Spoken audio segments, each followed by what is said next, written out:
1-0 в финала на клас Стрит Дизел за Кирил Ненов в левия коридор.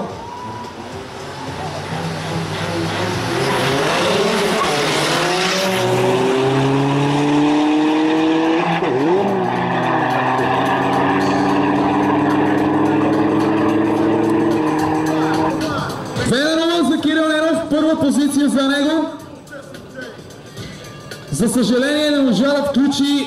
Ние всички си мислехме, че ще видим 10 секунден дизел.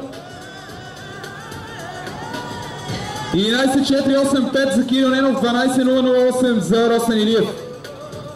189.7 срещу 185 терминална.